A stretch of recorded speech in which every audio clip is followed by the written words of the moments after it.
Friends, அனைவருக்கும் ஆருத்ரா தரிசன நல்வாழ்த்துக்கள். இன்றைக்கி ஆருத்ரா தரிசனம் திருவாதிரை அன்னைக்கு நம்ம வீட்டில் என்ன ஸ்பெஷல் லஞ்ச் மெனுன்னு ப்ரிப்பரேஷனுங்கிறத பார்க்கலாம். இன்றைக்கி ஸ்பெஷலாக அடை, களி, அந்த பொடிக்கறி இதெல்லாம் வந்து ஸ்பெஷலாக செய்வாங்க. இன்றைக்கி கோயிலில் போய் பாத தரிசனம்லாம் பார்த்தவங்க யாருன்னு நம்ம சேனலில் கமெண்ட் பண்ணுங்கள். ஃபஸ்ட்டு சாம்பாருக்கு பருப்பு வச்சு வேக வச்சிடலாம். அரைக்க அப்படியே விட கொஞ்சம் குறைவாகவே பருப்பு சேர்த்துட்டேன், துவரம்பருப்பு. அது 2 தடவை நல்லா கழுவி எடுத்துகிட்டு தண்ணி ஊற்றி நம்ம வேக வைக்க வேண்டியதான். ரொம்ப நிறையா தண்ணி ஊற்றாமல் கொஞ்சம் முழுகிற அளவுக்கு கொஞ்சமாக நம்ம தண்ணி ஊற்றி வேக வச்சாலே நல்லா வெந்து குலைவாக வந்துடும். அது கூடவே கொஞ்சமாக மஞ்சத்தூளும் பெருங்காயமும் கட்டி பெருங்காயமும் சேர்த்து நம்ம வேக வச்சிடலாம்.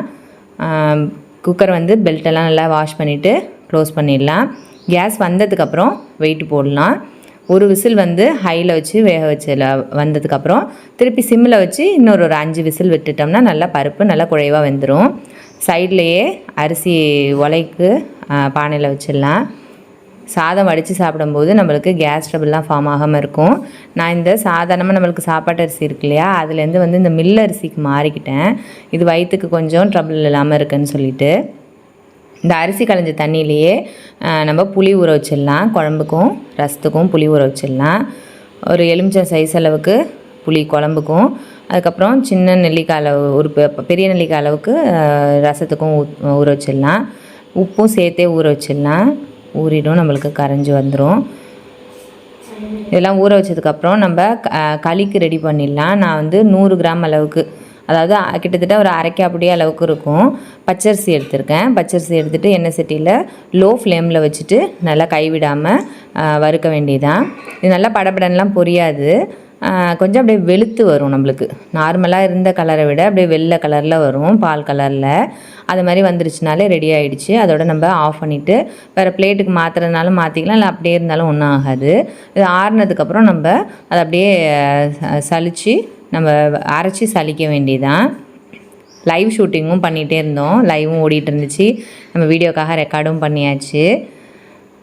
சைட் பை சைடாக பாருங்கள், நல்லா வெளுத்து வந்துடுச்சு. இந்த மாதிரி வெளுத்து வந்தாலே நம்மளுக்கு ரெடி ஆயிடுச்சுன்னு அர்த்தம். இது அப்படியே ஆறட்டும். இது ஆறுனதுக்கப்புறம் அதே எண்ணெய் சட்டியிலே நம்ம பொடிக்கறிக்கு மசாலா ரெடி பண்ணிடலாம். ஒரு கைப்பிடி அளவுக்கு பச்சரிசியை ஃபஸ்ட்டு வறுத்து எடுத்துக்கலாம். இதுவும் அதே மாதிரி தான், நம்ம களிக்கு நம்ம பொரிய விட்டோம் இல்லையா, வெள்ளை கலரில் வர்ற வரைக்கும் அதே மாதிரி பொரிய வச்சு எடுத்துக்க வேண்டியதான். கொஞ்சம் அந்த வெள்ளை கலர் வர வரைக்கும் வறுத்து எடுத்துக்க வேண்டியதான். அதை ஒரு பிளேட்டுக்கு மாற்றிட்டு அதிலே வந்து நம்ம காரத்திற்கு ஏற்ப மிளகாய், நான் 2 காஞ்ச மிளகாய் எடுத்திருக்கேன். காரம் கம்மியாகவோ இல்லை அதிகமாக வேணும்னா நம்ம கூடி குறைச்சி சேர்த்துக்க வேண்டியதுதான். நம்ம காய்கறி எவ்வளோ சேர்க்குறோமோ அதுக்கு தகுந்த மாதிரி சேர்த்துக்கணும். 1 டேபிள் ஸ்பூன் அளவுக்கு சோம்பு, 1 டேபிள் ஸ்பூன் அளவுக்கு மல்லி, இதெல்லாத்தையும் சேர்த்துட்டு நல்லா அதெல்லாம் படபடன்னு பொரிஞ்சோன்னே நம்ம அதை அரிசியோடு சேர்த்து பிளேட்டுக்கு மாற்றிக்க வேண்டியதுதான். அதுக்கப்புறம் நல்லா அரைச்சி எடுத்துக்கலாம். ரொம்ப நம்மளால் நைஸாக அரைக்க முடியாது, குறைப்பாக தான் அரைக்கணும். இது நல்லா டேஸ்ட்டாகவும் நல்லா ஃப்ளேவர்ஃபுல்லாகவும் இருக்கும் இந்த மசாலா நம்ம அந்த காய்கறிகளோடு சேர்க்கும்போது. இது இன்றைக்கும் மட்டும் இந்த பொடிக்கறியோடு 7 காய் சேர்த்து செய்கிறோம் இல்லையா, இதேமாரி நம்ம நார்மலாகவே வேறு ஏதாவது காய்கறிகள் சிங்கிளாக ஏதாவது செய்யும் போதுமே இதை செய்யலாம். இதோட ஃப்ளேவர், இதோட டேஸ்ட்டும் ஒரு மாதிரி டிஃப்ரெண்ட்டாக இருக்கும் நம்மளுக்கு. இப்போ அரிசி நம்ம போட்டதுக்கப்புறம் நம்ம கிண்டி விட்டுறணும், இல்லாட்டினா அடியில் போய் உட்காந்துரும். இது இப்போ இந்த அரிசி மில்லரிசி வந்து கொஞ்சம் குண்டாக இருக்கிறதுனால ரொம்ப நேரம் வேகலை, அதே டைம் தான் ஆகுது. இருந்தாலும் வந்து நான் சிம்மில் வச்சு பொங்குனதுக்கப்புறம் ஒரு 10 நிமிஷம் அப்படியே நிப்பாட்டி வச்சு மூடி வச்சிடுறேன். அதுக்கப்புறம் திருப்பி தான் நான் ஆன் பண்ணி வேக வைக்கிறது. அதுமாதிரி வேகும்போது கொஞ்சம் இன்னும் சீக்கிரமாக வேகிற மாதிரி இருக்கும், டைம் கன்சியூமிங்காக இருக்கும். இன்னொன்று வந்து கேஸ் மிச்சமாகிற மாதிரி இருக்கும். அதுக்காக ஒரு 10 நிமிஷம் நிப்பாட்டி வச்சுருவேன். இப்போ நம்ம களிக்கு வறுத்து வச்சுருந்தோம் இல்லையா அரிசி, அதை ஆறிடுச்சு. அதை மிக்சர் ஜாரில் சேர்த்துட்டு ஃபஸ்ட்டு லைஸாக நல்லா அரைச்சிக்கலாம். அரைச்சிட்டு லேஸு சலாடை இருக்குல்ல, நைஸு சலாடை, மாவு சலாடை, அதுக்கு அடுத்தது ஒரு சலாடை இருக்கும் இல்லையா, அந்த சலாடையில் நம்ம சலிச்சிக்கலாம். அப்போ தான் கொஞ்சம் குறைப்பாக, லேஸ் குறைப்பாக ஈவனாக இருக்கும் ஒரே மாதிரியே. அது நல்லாயிருக்கும் நம்மளுக்கு களிக்கு சாப்பிட்றதுக்கு டேஸ்ட்டாக. அது சலிச்சதுக்கப்புறம் மீதி நம்மளுக்கு சேரும் இல்லையா, அதை திருப்பியும் மிக்சர் ஜாரில் சேர்த்துட்டு மறுபடியும் சலித்து எடுத்துக்க வேண்டியதான். நம்மளுக்கு குறைவாக வர வரைக்கும் சேர்த்துக்க வேண்டியதான். பாருங்கள் எந்தளவுக்கு மாவு இருக்குது அப்படின்னு சொல்லிட்டு. அந்த மீதி இருக்கிறத நம்ம பொடிக்கறி நம்ம அரைக்கிறோம் இல்லையா, அது கூடவே சேர்த்து அரைச்சிக்கலாம். இந்த பொடிக்கறிக்கு வறுத்து வச்ச ஐட்டம்லாம் நல்லா ஆறிடுச்சு. அதையும் நம்ம மிக்ஸி ஜாரில் சேர்த்துட்டு அரைச்சிக்கலாம். ரொம்ப நைஸாக நம்மளால் அரைக்க முடியாது, ஏன்னா குறைவாக தான் நம்ம சேர்க்குறோங்கும்போது நம்ம நைஸாக அரைக்க முடியாது. இந்தமாரி கொரப்பாக இருக்கும்போதும் நல்லாயிருக்கும். அதை அரைக்கும் போதே நல்ல ஒரு வாசனை, நல்ல ஒரு டேஸ்ட்டு, அந்த ஃப்ளேவர்லாம் நல்லா சூப்பராக இருக்கும். நம்ம அதை காய் கூட சேர்த்து சாப்பிடும்போது நல்லா டேஸ்ட்டாக இருக்கும். இந்த பொடிக்கறிக்கு 7 காய்கறிகள் சேர்ப்பாங்க. இந்த கிழங்கு வகைகள்லாம் கொஞ்சம் சேர்ப்பாங்க. சக்கரவள்ளி கிழங்கு, அதுக்கப்புறம் அந்த சேப்பங்கிழங்கு, பரங்கி பிஞ்சு, மொச்சக்காய் இதெல்லாம் சேர்ப்பாங்க. அது கூடவே நம்ம 7 நம்பர் வர்றதுக்காக நம்மளுக்கு பிடிச்ச 2-3 காய்கறிகள் இதில் செட் ஆகிறத நம்ம சேர்த்துக்கலாம். நான் மொச்சை, பச்சை பட்டாணி, அவரைக்காய், உருளைக்கிழங்கு ஒன்று போட்டுக்கிட்டேன். அதுக்கப்புறம் சக்கரவள்ளி கிழங்கு, சேப்பங்கிழங்கு இது எல்லாத்தையும் போட்டுக்கிட்டேன். மொத்தம் 7 காய் வந்துருச்சு எனக்கு. இப்போது ஒரு சட்டியில் கொஞ்சமாக தண்ணி, ஒரு டம்ளர் அளவுக்கு ஊற்றிட்டு அதில் மஞ்சத்தூளும் பெருங்காயமும் போட்டுக்கிட்டேன், கட்டி பெருங்காயமும் போட்டுட்டு அது கூடவே நம்ம வெட்டி வச்சுருக்க எல்லா காய்கறிகளும் சேர்த்து நல்லா கலந்துட்டு உப்பையும் போட்டுக்கணும். ஒரு 1/2 டேபிள் ஸ்பூன் அளவுக்கு உப்பு சேர்த்துக்குங்க. சேர்த்துட்டு இதை அப்படியே மூடி வச்சிட வேண்டியதான் சிம்மில் வச்சு. இது நல்லா வெந்து வந்துடும். ரொம்ப கஷ்டமான காய்கறிகள்லாம் இல்லை, பச்சை பட்டாணி தான். பச்சை பட்டாணி மொச்சையும் பச்சை மொச்சை தான், அதனால் எல்லாமே சீக்கிரமாக வெந்து வந்துடும். நம்ம வெந்துட்டா இல்லையாங்கிறது ரொம்ப கடினமான காய்கறி நம்ம ஏதாவது போட்டிருக்கோம் அப்படின்னா அது வெந்துருச்சுனாலே நம்மளுக்கு மீதி இருக்க லேசான காய்கறிகள்லாம் வெந்துடும். இது எல்லாமே ஈவனாக வேகிற டயத்தில் உள்ள காய்கறிகள் தான். தண்ணி சுண்டலேன்னு நினைக்க வேண்டாம், காய்கறி வெந்தாலே போதும். நம்ம இந்த மசாலா அரைச்சி வச்சுருக்கோம் இல்லையா அந்த பொடிக்கறிக்கு, அதில் அரிசியெல்லாம் சேர்த்துருக்கோம் இல்லையா, அதனால் அதை சேர்த்து நம்ம கலந்தோம்னாலே அந்த தண்ணியெல்லாம் அப்படியே உறிஞ்சிக்கும், டக்குன்னு அப்சர்வ் ஆகிடும், எல்லாத்தோடையும் ஒன்று கலந்துரும். எல்லாத்தையும் நல்லா கலந்ததுக்கப்புறம் நம்ம ஒரு கையளவுக்கு நல்லா துருவன தேங்காயை சேர்த்து தூவி இறக்கிடலாம். நல்லா கிளறி நல்லா டேஸ்ட்டாக இருக்கும் நம்மளுக்கு அந்த பொடிக்கறி. பாருங்கள், நல்லா சூப்பராக கலர்ஃபுல்லாக ரெடி ஆகிடுச்சு.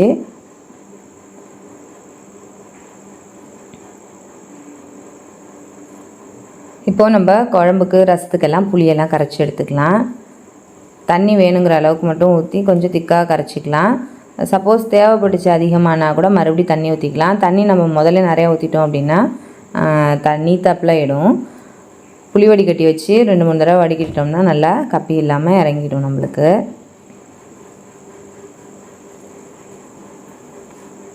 ரசத்துக்கு நம்ம பருப்பு கொஞ்சமாக கடைஞ்சி அதுலேருந்து மேலாமல் தண்ணியாக இருந்ததுன்னா கூட தண்ணியாக இருத்து ஊற்றினாலே போதும். நம்ம கரெக்டான அளவில் வச்சுருக்கிறதுனால நம்மளுக்கு ரொம்ப தண்ணியாக எக்ஸஸாக மேலே நிற்கல. லைட்டாக கொஞ்சமாக பருப்பு எடுத்து இந்த ரசத்துக்கு கரைச்சி வச்சதில் சேர்த்துக்கலாம். குழம்புக்கு கரைச்சி வச்சதை அந்த புளியை அந்த பருப்போடையே சேர்த்துடலாம். சேர்த்துட்டு அடுப்பு ஆன் பண்ணி நம்ம மசாலா, குழம்பு காய்கறிகள் இது எல்லாத்தையும் சேர்த்து விசில் விட வேண்டியதாக. 2 விசில் விட்டாலே நல்லா சூப்பராக வெந்து வந்துடும்.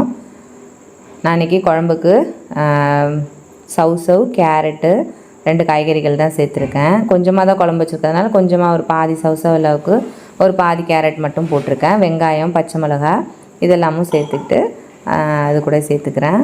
ஒரு 1.5 டேபிள் ஸ்பூன் அளவுக்கு குழம்பு மிளகாய் தூள் சேர்த்துருக்கேன். சேர்த்துட்டு இந்த காயெல்லாம் சேர்த்துட்டு இந்த மிளகாய் தூள்லாம் கட்டி இல்லாமல் நல்லா கரைச்சி விட்டுட்டு நம்ம குக்கர் மூடி போட்டு விசில் விட வேண்டியதான். ஒரு 2 விசில் விட்டாலே நல்லா சூப்பராக வெந்து வந்துடும்.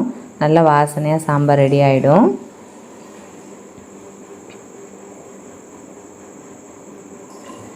இப்போ ரசத்துக்கு நம்ம அரைச்சிட வேண்டியதான். ஒரு தக்காளி, ஒரு 6 பல் பூண்டு, ஒரு கொத்து கருவேப்பிலை, ஒரு சின்ன கொத்து கொத்தமல்லி, அது கூடவே பச்சை மிளகாய், மல்லி, சீரகம்,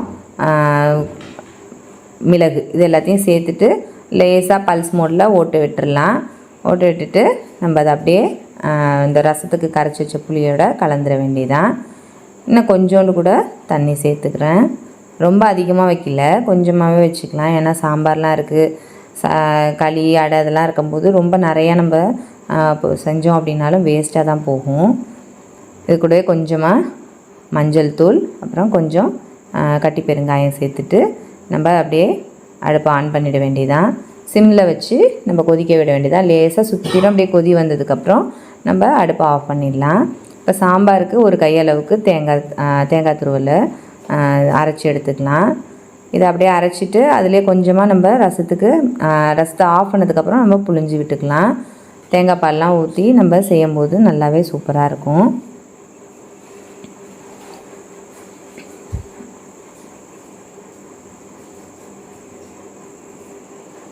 ரசத்துக்கு. ரசம் கொதி வரப்போகுது. அதுக்குள்ளே நம்ம களிக்கெலாம் வெல்லம்லாம் நுணுக்கி வச்சுக்கலாம். பாருங்கள், ரசம் நல்லா கொதி வந்துருச்சு. இதோட ஆஃப் பண்ணிவிட்டு நம்ம தேங்காய் பாலை அப்படியே புழிஞ்சு ஊற்றிட வேண்டியதுதான். கொஞ்சமாக புழிஞ்சால் கூட போதும், ஏன்னா கொஞ்சமாக தான் இருக்குது ரசம், அதனால் குறைவாக புழிஞ்சாலே போதும். புழிஞ்சிட்டு நம்ம மூடி வச்சிடணும். அப்போ தான் அந்த ஃப்ளேவர்லாம் அதுக்குள்ளேயே இருக்கும். இப்போ களிக்கு நம்ம ஒரு பாத்திரத்தில் எந்த அளவுக்கு நம்ம அரிசி எடுத்தோமோ அந்த அளவுக்கு வெல்லம் எடுத்துக்கலாம். ரொம்ப இனிப்பு அதிகமாக தேவைப்படுறவங்க இன்னும் கொஞ்சம் கூடுதலாக வேணாலும் சேர்த்துக்கலாம். ஆனால் இந்த அளவுக்கு இனிப்புங்கிறது கரெக்டாக இருக்கும். இதுக்கு மேலே சேர்க்கும் போது திகட்டுற மாதிரி இருக்கும். ரொம்ப அதிக இனிப்பு சேர்த்தாலும் 1க்கு 2 தண்ணி, நம்ம அரிசி எந்த அளவுக்கு எடுத்தோமோ அதுக்கு 2 மடங்கு தண்ணி எடுத்துக்கலாம். இதை ஃபஸ்ட்டு நான் வேறு ஒரு பாத்திரத்தில் நல்லா இந்த வெல்லம் கரையிற வரைக்கும் கொதிக்க வச்சுக்கிறேன். ஏன்னா அடியில் ஏதாவது தூசி இருந்ததுன்னா நம்ம வடிகட்டிக்கலாம். வெல்லம் தூசி எதுவும் இல்லை அப்படின்னா நம்ம நேரடியாக அதில் கரைச்சிட்டு அதுலேயே நம்ம எல்லாத்தையும் மாவெல்லாம் நம்ம அரைச்சி சளிச்சு வச்சுருக்கோம் இல்லையா, அதை அது கூட சேர்த்துக்கலாம். இப்போ நான் வெல்லம் தூசி இருக்குமோன்ட்டு நான் வேறு ஒரு பாத்திரத்தில் நான் அதை கரைச்சிக்கிறேன். வெல்லத்தை பாகம்லாம் எதுவுமே கிடையாது, நல்லா கரைஞ்சி கொதி வரணும், அவ்வளோதான். இது கூடவே கொஞ்சமாக உப்பு கூட சேர்த்துக்கணும், நம்ம இனிப்பை எடுத்து கட்டுறதுக்காக. சாதம் வெந்து வந்துருச்சு, அதை அப்படியே சைடில் வடித்து வச்சுக்கலாம். நிறுத்தி வடித்தோம்னா அழகாக சைட்லலாம் வழியாமல் வரும். இந்த சாதம் வடித்த கஞ்சி எல்லாமே போஷாக்கு இல்லாத குழந்தைங்களுக்கெலாம், அந்த 6 மாத குழந்தைங்க, அந்த மாதிரி 8 மாத குழந்தைங்களுக்கெலாம் கூட ஒரு 11 மணி போல் சின்ன பவுலில் அழகாக கொஞ்சமாக கொடுக்கலாம். நம்ம நல்லது உடம்புக்கும் கூட. கொஞ்சமாக துளியோண்டு உப்பு சேர்த்துக்கிறேன், அப்போ தான் இனிப்பை நல்லா எடுத்து காட்டும் அந்த களிக்காக. ஒரு எண்ணெய் சட்டியில் ஒரு 2 ஸ்பூன் அளவுக்கு வெண்ணெய் சேர்த்துக்கிறேன். நெய் இருந்ததுன்னா நெய்யே சேர்த்துக்கலாம், என்கிட்ட வெண்ணெயாக இருந்ததுனால அப்படியே வெண்ணெயாக சேர்த்துட்டு நம்ம இந்த களிக்கு முந்திரி திராட்சை இது எல்லாத்தையும் அதிலே நம்ம வறுத்து எடுத்துக்கலாம். முந்திரி திராட்சை எல்லாமே ஆப்ஷனல் தான், இதெல்லாம் இல்லாமலே கூட களி நல்லாயிருக்கும். ஆனால் இதெல்லாம் சேர்க்கும்போது இன்னுமே நல்ல டேஸ்ட்டாக இருக்கும்.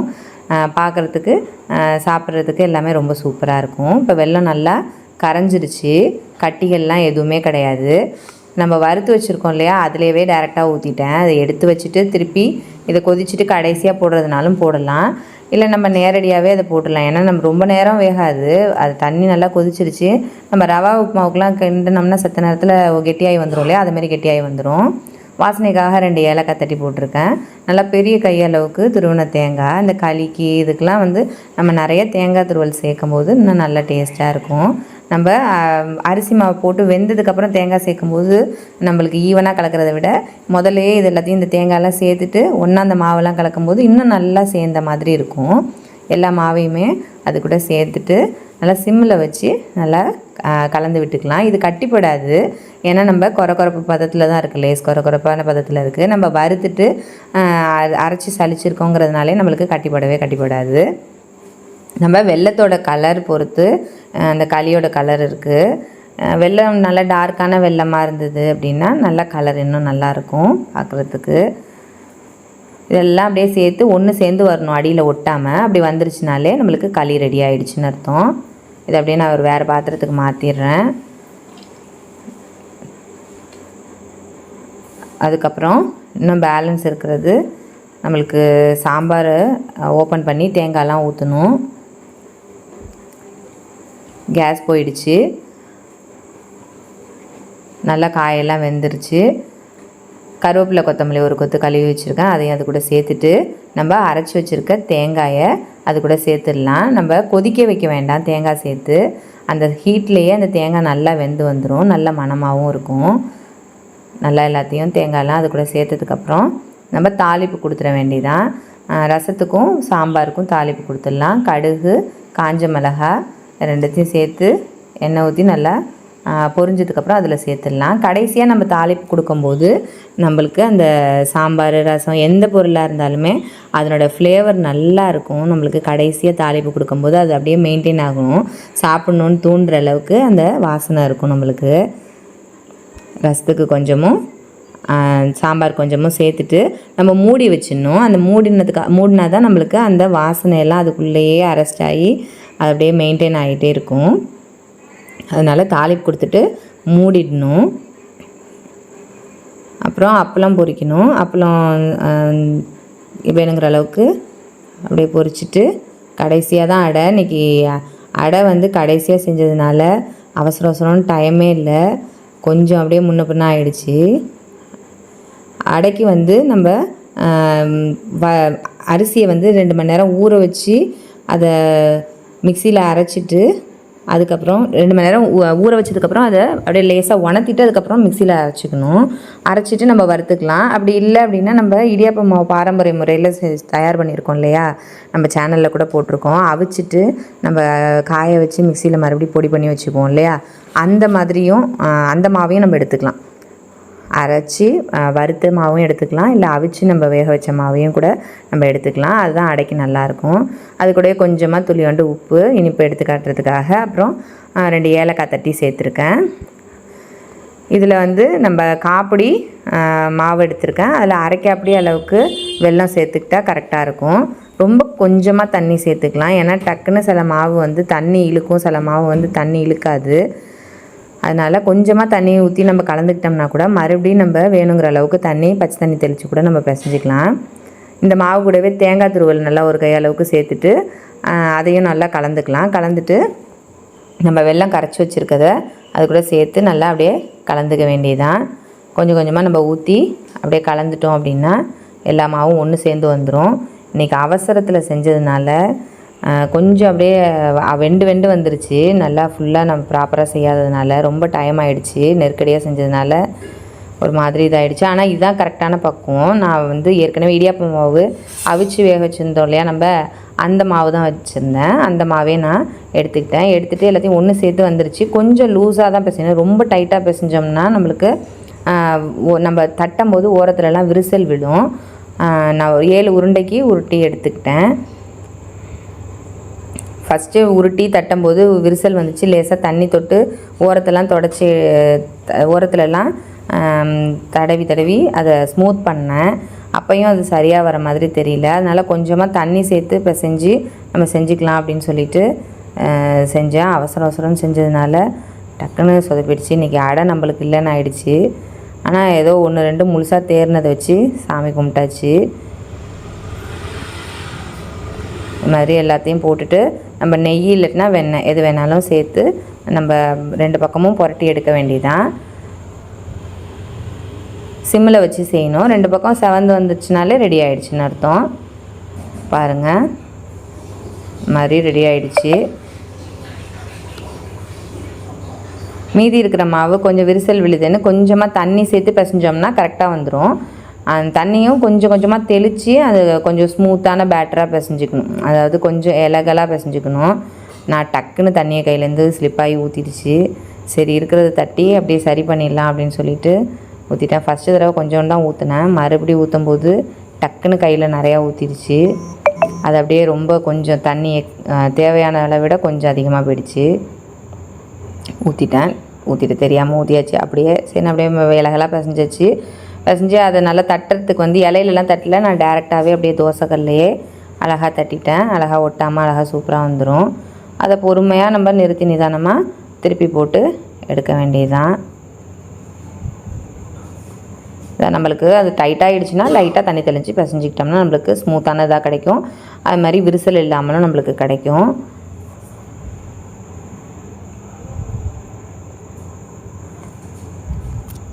இது மாதிரியே எல்லாத்தையும் தட்டி எடுத்தாச்சு. நம்ம லஞ்ச் மெனு உங்களுக்கு ரொம்ப பிடிச்சிருந்தது, நம்ம வீடியோ உங்களுக்கு ரொம்ப பிடிச்சிருந்தது அப்படின்னா நம்ம சேனலை மறக்காமல் சப்ஸ்கிரைப் பண்ணிக்கோங்க. உங்கள் ஃப்ரெண்ட்ஸ் அண்ட் ஃபேமிலிக்கு ஷேர் பண்ணுங்கள். மறக்காமல் கமெண்ட்ஸ் பண்ணுங்கள். நான் போடுற வீடியோஸ்லாம் உங்களுக்கு ரொம்ப பிடிச்சிருந்ததுன்னா கமெண்ட்ஸில் மறக்காமல் சொல்லுங்கள். Thank you friends.